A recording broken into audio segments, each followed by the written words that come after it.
Hello, everyone! Welcome back to Learn English at Home 79. I'm your host, Lisa, and today we have a fun and very useful topic, driving in the United States.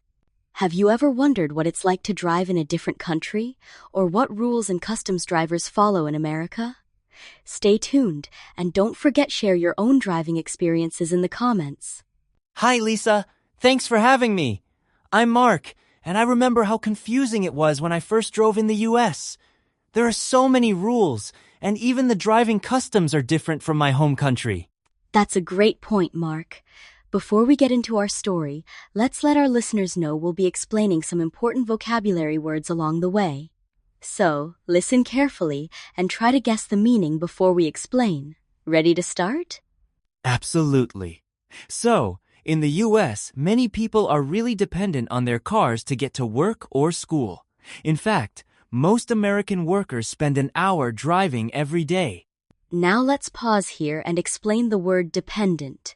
If you are dependent on something, it means you really need it to live or do something.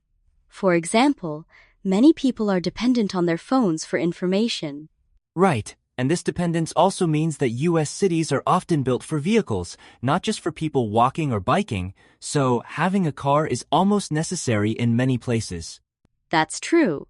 And when Mark said vehicle, let's explain that too. A vehicle is any machine that transports people or things, like cars, trucks, or buses. In the US, most people use cars as their main vehicle. But driving in the US isn't just about having a car. There are so many rules and laws drivers must follow. Plus, driving customs can be different from what you're used to. Let's stop for a second and explain a few words.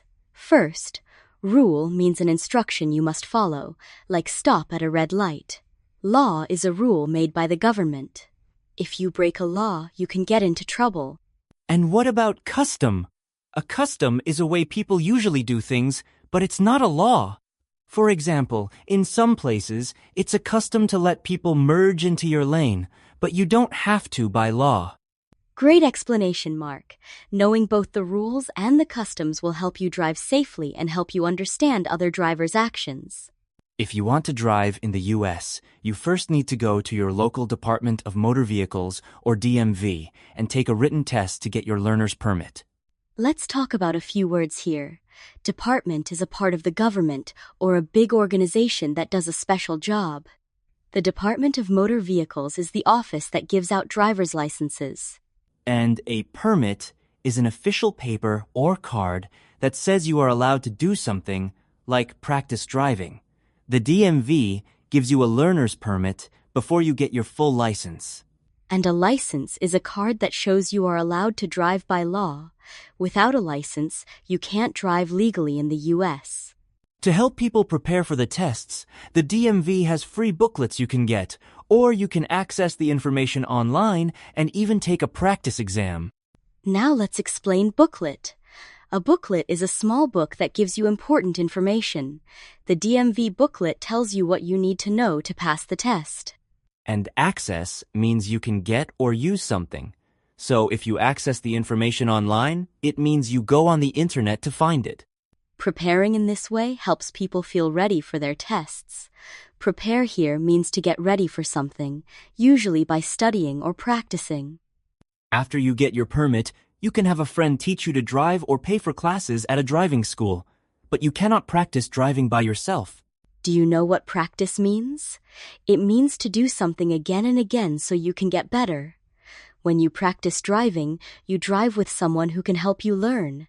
And if you are caught driving alone with only a learner's permit, you can get into trouble with the law. That's right. It's important to follow the rules. Follow means to do what the rule says.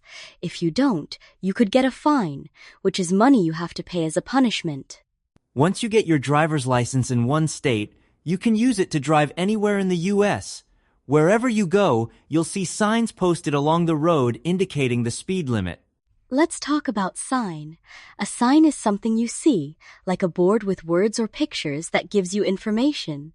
When something is posted, it means it is put up in a place where people can see it. Indicate is another word here. If a sign indicates the speed limit, it means the sign shows you how fast you are allowed to drive. And limit is the highest amount you can have or do. For driving, the speed limit tells you the maximum speed allowed on that road. Generally, you can drive faster on a highway than on local streets. The speed limit is usually higher on the highway. A highway is a big road where cars go fast, often between cities. Local means something close to where you live, like smaller streets in your town. Police use special equipment to detect your speed. If they see you're going over the speed limit, they can stop you and give you a ticket. Now let's explain equipment. Equipment means the tools or machines people use for a job, and detect means to find or notice something, like your speed. If you get a ticket for speeding, you will have to pay a fine. Some fines are more than 100. A fine is money you must pay if you break a rule or a law. Remember, a ticket is not just a piece of paper, it's a message that you must pay money because you did something wrong while driving. And the lines painted on the road are not just to keep cars in their lanes. They send a message too. For example, a double solid yellow line means you cannot pass another car. Let's explain. Double means two, solid means the line is not broken, and yellow is the color. If you see a double solid yellow line, don't try to go around the car in front of you. It's against the law. That's right, Lisa. These rules and signs are there to keep everyone safe.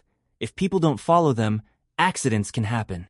In fact, studies show that countries with strict driving laws have fewer car accidents. That's a very important point, Mark. Think about your own country. Do you have similar rules and signs? How do they help keep people safe? It's always good to compare and see what works best. And remember, knowing and following the rules isn't just about avoiding fines. It's about respect for others and for the law. Imagine if everyone ignored the speed limit. Driving would be much more dangerous. So true. So as you learn English and about other cultures, also think about how these rules connect to daily life and safety for everyone. Now let's review the new words we learned today, and I'll give you an example sentence for each. Ready? Access. You can access your email from your phone. Booklet. The teacher gave us a small booklet to study from. Confusing. The map was confusing, so I asked for help. Custom. It's a custom to shake hands when you meet someone. Dependent. He is dependent on his bike to get to work. Permit. She got her learner's permit at age 16. Fine. He paid a fine for parking in the wrong place. Here's a tip to remember new vocabulary. Try to use each word in your own sentence and say it aloud. Writing new words on sticky notes and putting them around your home also helps you see and remember them every day. Now we have a question for you. What are some important driving rules in your country? How are they similar or different from the US? Share your answer with us in the comments or with a friend. Thank you for joining us today.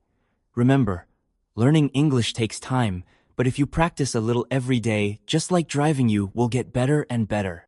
We hope you enjoyed this episode. Don't forget to stay curious, ask questions, and always be Safyu whether you're on the road or learning a new language. Here's a last tip. Learn by listening and repeating, and don't worry about making mistakes. That's how you improve. See you next time on Learn English at Home 79. Remember, every new word you learn is like a key that opens new doors. Keep practicing, and soon you'll find English much easier to understand, just like driving becomes easier with practice. That's right, Lisa. Stay positive, enjoy your learning journey, and believe in yourself. We'll see you next time. Goodbye, everyone.